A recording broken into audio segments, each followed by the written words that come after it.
Olá a todos, sou João de Ataíde, estou aqui em Turim, na Praça Vittorio Veneto, é uma das praças principais da cidade, vocês podem ver. E ali embaixo está o rio Po, um dos rios que passa em Turim, o outro é o rio Dora. E bom, agora a gente vai caminhar naquela direção para encontrar a casa de Gramsci, revolucionário Gramsci, que morou aqui antes de ser preso, na Praça Carlo Emanuele. E aqui é onde morou durante alguns anos Gramsci, Antônio Gramsci. Vocês podem ver ali atrás, tem flores vermelhas colocadas.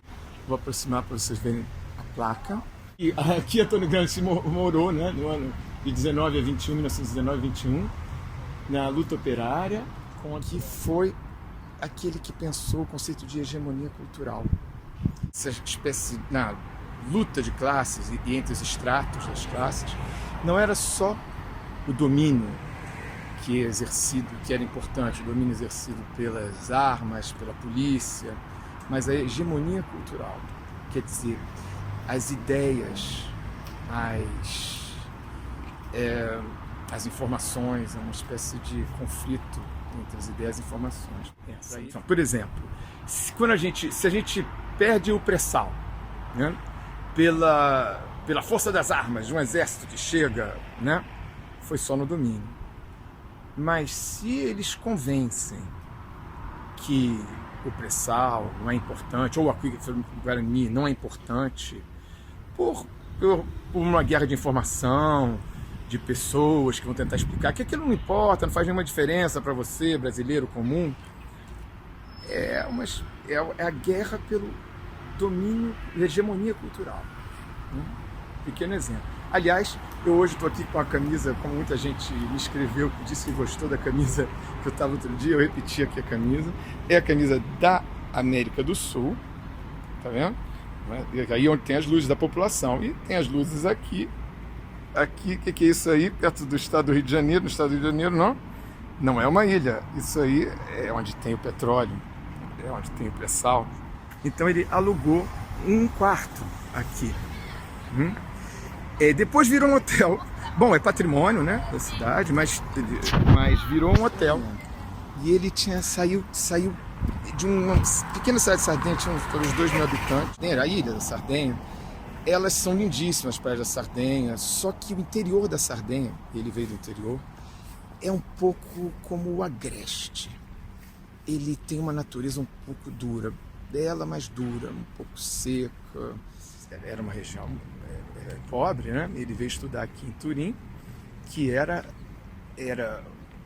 estava se industrializando rapidamente, e ele veio estudar letras aqui. Ele ganhou uma bolsa, mas era muito pouco a bolsa. Ele conheceu vários intelectuais na universidade, futuros líderes, né? Também do pensamento de esquerda, marxista. Mas ele não completou porque ele começou a escrever cada vez mais, fazer ativismo, escrever em jornais e acabou não completando a universidade, mas foi um período muito importante para ele. Essa que vocês estão vendo ao fundo é a Via Po, é a via principal de Turim, o centro histórico. Estamos aqui do outro lado da Via Po, que é uma das ruas principais do centro histórico de Turim. Lá no fundo é a Piazza Palazzo, que é talvez a principal praça da cidade. E aqui é a Universidade de Turim, a parte que era de letras, ainda, né? Letras, ligado a letras, filosofia, tudo isso, que é onde Gramsci estudou.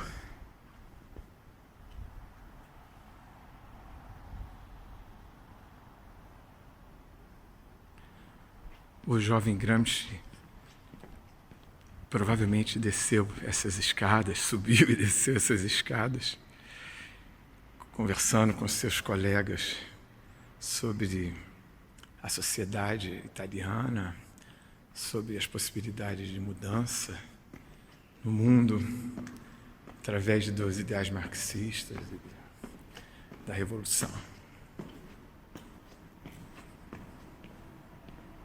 Então, houve esse momento muito importante que ele, de um jovem estudante com ideias, passou a ter contato diretamente com a massa de operários de Turim. Por que ele veio para Turim? Porque Turim era a capital do Ducado de Savoia, ou Saboia, que foram os responsáveis, digamos, pela unificação italiana, que eles chamam de risorgimento, né? Eles não chamam de unificação aqui, eles chamam de risorgimento italiano, porque o norte da Itália, essa cidade Turim foi a capital do Ducado de Savoia, e depois a capital da Itália durante alguns anos, primeira capital da Itália, depois foi para Florença e depois que foi para Roma, porque Roma só entrou na Itália alguns anos depois, talvez 10 anos depois. Então, o duque daqui de Savoia, que foi o rei de Sardenha também, mas ele virou o rei da Itália. É a mesma dinastia. Essa dinastia depois foi ficando no poder, inclusive ela foi amigada aí com o Mussolini, né? O Mussolini deixou o rei no poder, quer dizer, ficou lá sem ter poder, mas ficou no posto dele de rei, digamos, né? Então, por isso que quando acabou a Segunda Guerra Mundial, o pessoal enxutou a nobreza, né? A realeza italiana não quis mais saber disso, porque essa realeza foi conivente com o fascismo, né? Uma cidade que ficou industrial. A coisa mais importante aqui é a Fiat é de Turim, né? Esse T aí no final de Fiat é de Turim, né? Hoje ela já não está mais aqui, porque sabe como é, não? Ele acabou que ela se mudou para Londres, né? Para pagar menos imposto, não pagar imposto aqui, para pagar lá na City de Londres, que paga muito menos imposto, o que é, digamos, muito, no mínimo, vou brincar aqui, feio, porque ela recebeu muita ajuda do Estado italiano durante anos e anos e anos, e depois vai embora e não paga mais o principal dos impostos delas aqui. Parece que ainda tem algumas coisas de fábrica, de peça, mas o principal não está mais aqui em Turim. É esse capitalismo que Gramsci combateu. Tentou combater, foi preso, mandou cartas da prisão. Nós também temos nosso líder no Brasil preso, que escrevendo algumas coisas, recados interessantes. Então é por isso que eu achei interessante fazer essa conexão com esse que escreveu as famosas cartas da prisão. Gramsci passou, se eu não me engano, 13 anos na prisão. Tiraram ele, quer dizer, soltaram ele só para ele morrer no hospital. Ele já tinha saúde ruim. Quando ele foi condenado num julgamento muito estranho, o Ministério Público, o procurador do Ministério Público, engraçado, parece que o Brasil até copiou esse termo, né, do Ministério Público, disse que era preciso fazer com que este cérebro, o cérebro de Gramsci, não pudesse pensar, né, fosse incapaz de pensar durante 20 anos. Foi condenado a 20 anos. A guerra pela hegemonia cultural é uma guerra de ideias, guerra de palavras, é uma guerra moral. Então, quando alguém, por exemplo, uma coisa é acabar com uma greve com a força bruta da polícia, outra coisa é fazer, por exemplo, inculcar na cabeça das pessoas que elas nem têm direito de fazer greve, que elas devem se acostumar com aqueles salários baixos, aquelas condições de trabalho. Aí é a guerra pela hegemonia cultural. Foi deputado e, mesmo sem intimidade parlamentar, foi preso por Mussolini. Então isso aqui, o prédio aqui onde ele morou, virou um lugar de peregrinação. O legado de Gramsci, então, hoje está mais vivo do que nunca.